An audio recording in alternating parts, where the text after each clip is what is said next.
Good morning, student. In previous two videos, we will discuss only the topics related to your previous class, that is class 9th.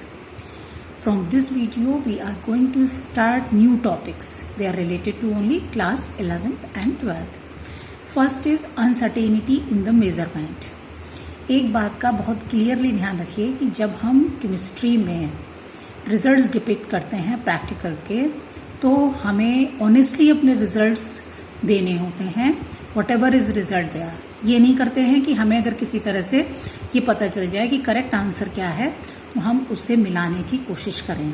ठीक है, क्योंकि basically practical का meaning chemistry में ये होता है, या हम ये कहें कि साइंस में जो हम पढ़ रहे हैं उसका मीनिंग ये होता है कि हम जो प्री एग्जिस्टिंग लॉज हैं, थ्योरीज हैं, उनको रीएस्टेब्लिश कर रहे हैं, उनकी ऑथेंटिसिटी चेक कर रहे हैं.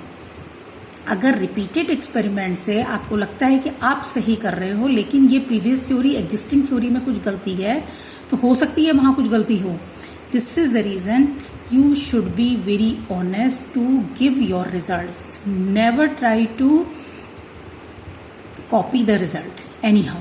ठीक है, तो uncertainty in the measurement is related to that it means कि आप जब मेजरमेंट करते हो तो उसमें कुछ अनसर्टेनिटी रहती है.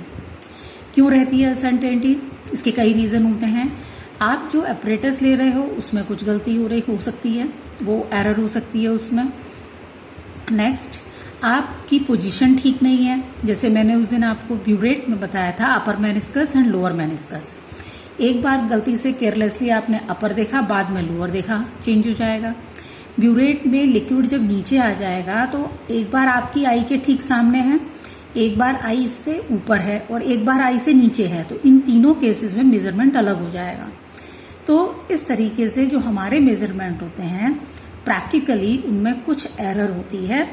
और यहाँ पर फिजिक्स में आप पढ़ेंगे कि कैसे उस एरर को आप नलीफाइड कर सकते हो, और यहाँ पे हम पढ़ते हैं कि हम ऑनेस्टली अपना रिजल्ट कैसे देंगे. ठीक है, तो uncertainty in measurement, many a times the study of chemistry, when we deal with experiment data as well as theoretical calculation, there are meaningful ways to handle the numbers conveniently and present the data realistically with certainty to the extent possible. जितना हो सकता है जो आप data दे रहे हो वो बिल्कुल सही होना चाहिए.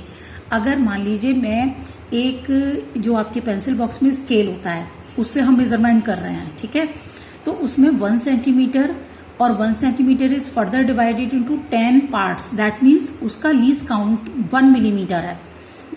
It means you can calculate 1 millimetre accurately from your scale. लेकिन आपने एक लाइन ड्रॉ की और ये लाइन सपोज 1 मिलीमीटर से थोड़ा सा आगे है और नेक्स्ट वाले जो डिवीजन है उससे थोड़ा सा पीछे है. तो इसमें जो है आपका जो रिजल्ट है इसमें प्लस माइनस लीस्ट काउंट, यानी कि आपके स्केल की लीस्ट काउंट 1 मिलीमीटर है, तो आपके रिजल्ट में एरर प्लस माइनस 1 मिलीमीटर का होगा. Is it clear? अब आपने रिजल्ट दिया कि 10.2 सेंटीमीटर, बिल्कुल सही है. 10 centimetre and 0.2 centimetre, that means 2 millimetre. अगर 2 से थोड़ा सा आगे था और 3 से थोड़ा सा पीछे था और आपने रिजल्ट दिया 10.25, तो ये रॉन्ग है, क्योंकि उसकी लीस्ट काउंट जब 0.1 है सेंटीमीटर तो आप 0.15 में रिजल्ट दे ही नहीं सकते. इट मीन्स आप रिजल्ट प्रोड्यूस कर रहे हैं, गलत है ये. ठीक है, तो यहाँ पर यही इंपॉर्टेंट फैक्टर है कि आपको अपने रिजल्ट ऑनेस्टली देने हैं और कैसे देने हैं. अब यहाँ पे डिफरेंट टर्म्स हैं, पहले वन बाय वन हम उनको स्टडी करेंगे. Scientific notation. केमिस्ट्री में जब हम स्टडी करते हैं तो हमारे नंबर्स बहुत ज़्यादा होते हैं. जैसे 9th में आपने एक नंबर पढ़ा था मोल के लिए, एवोगाड्रो नंबर. अब इस नंबर की वैल्यू होती है 6.022 इंटू 10⁻23. अब आप देखिए, अगर मैं एक्सपोनेंट ना यूज करके अगर उस नंबर को as it is with 0 use करूं तो कैलकुलेशन में मुझे बहुत प्रॉब्लम होगी, राइट? अब हम क्या करते हैं, उनको एक्सपोनेंट में रिप्रेजेंट करते हैं. This is known as scientific notation. For example you have 1000 centimetre long rock, तो right in place of writing 1000 centimetre I can write 10⁻³ centimetre, right. So this is known as scientific notation. यानी कि अगर हम अपने number को exponents की form में depict करें तो वो साइंटिफिक नोटेशन होता है. इसमें हमने क्या किया, एक हमारा नंबर है 6.022, यानी नॉन जीरो डिजिट्स को तो हम नंबर की फॉर्म में लिखेंगे इनटू जितनी भी जीरोज आ रहे हैं, डेसिमल के बाद जितनी पोजीशंस हैं या डेसिमल से पहले जितनी पोजीशंस हैं उनको हम पावर की फॉर्म में लिखेंगे. 602 जितने भी जीरो हैं, 3, 6, 9, 12, 15, 18 and then 21, 22, 23. So we depict our result 6.022 into 10⁻23 for this one.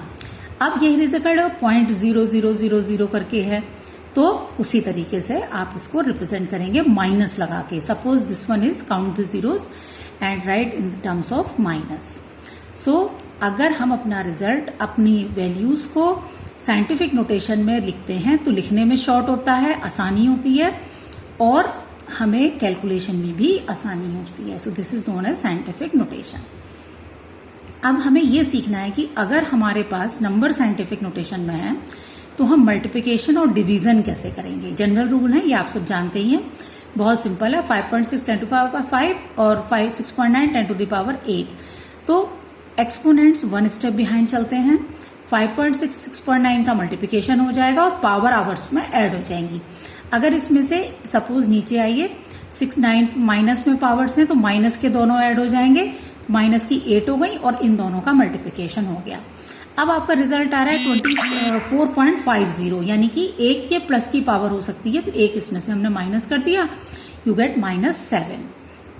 अगर सपोज इसमें से एक 2 जो है वो प्लस का होता तो फिर क्या हो जाता है, ये +2 प्लस -6, तो आंसर कितना आता -4. और यहां पर फिर जब मल्टीप्लाई होके -4 है यहां आ रहा है और यहां 24.50 होता तो ये कितना रह जाता है 10⁻³ तो इन दिस वे ये सब आप जानते ही, आप कर चुके हैं. एडिशन एंड सब्ट्रैक्शन के केस में आपको ध्यान ये रखना पड़ेगा कि इनको नंबर के साथ हैंडल करने से पहले पावर सेम होनी चाहिए. जैसे 6.65 into 10⁴ and 8.95 into 10⁻3. These digits are given in terms of scientific notation. You are handling with these, तो आपने पहले क्या किया, पावर सेम कर ली. ये 10⁴ है, इसको भी 10⁴ कर लें या इसको 10⁻3 कर लें. तो अगर हम इसको 10⁴ करना चाहते हैं तो हमने क्या किया, इस पॉइंट को इधर कर लिया, यानी इसको हमने 10 इंटू 0.895 लिख दिया, तो 10 इधर ऐड हो गया, इट बिकम 10⁴. अब आप इसको जनरल तरीके से हैंडल कर लीजिए. 6.65 0.895 जुड़ जाएंगे और ये आपने कॉमन ले लिया, right. So you get 10⁴ into इन दोनों का addition and you get the answer. Same subtraction के लिए पावर्स को आपको पहले हैंडल करना पड़ेगा. So in this way you can do the multiplication, division, subtraction and addition in terms of scientific notation. And now next one is significant figures. Significant figures का meaning क्या है, पहले ये समझिए. सिग्निफिकेंट फिगर्स का मतलब है आपको अपना रिजल्ट उतने नंबर ऑफ, जैसे जो आपका नंबर है उसमें इतने डिजिट्स में देना है जो बिल्कुल सही हो, जिनमें कोई एरर ना हो. Every experimental measurement has some amount of uncertainty associated with it. However one would always like the result to precise and accurate. इसके बावजूद भी हर आदमी चाहता है कि रिजल्ट बिल्कुल सही हो और प्रिसाइज मतलब सही रिजल्ट के नजदीक हो, ठीक है, और एक्यूरेट हो. Precision refers to the closeness of various measurement for the same quantity. However, एक बार आपने जो रिजल्ट दिया है बार बार आप उसको रिपीट करते हैं, दैट इज प्रिसीजन. और एक्यूरेसी आपका रिजल्ट, ट्रू रिजल्ट के कितने करीब है, that is known as accuracy. तो हर आदमी चाहता है कि आप जब अपना एक्सपेरिमेंट रिपीट करें तो सेम रिजल्ट आए बार बार और वो आपके ट्रू रिजल्ट के करीब भी हो, यानी प्रिसाइज भी हो और एक्यूरेट भी हो. Thank you.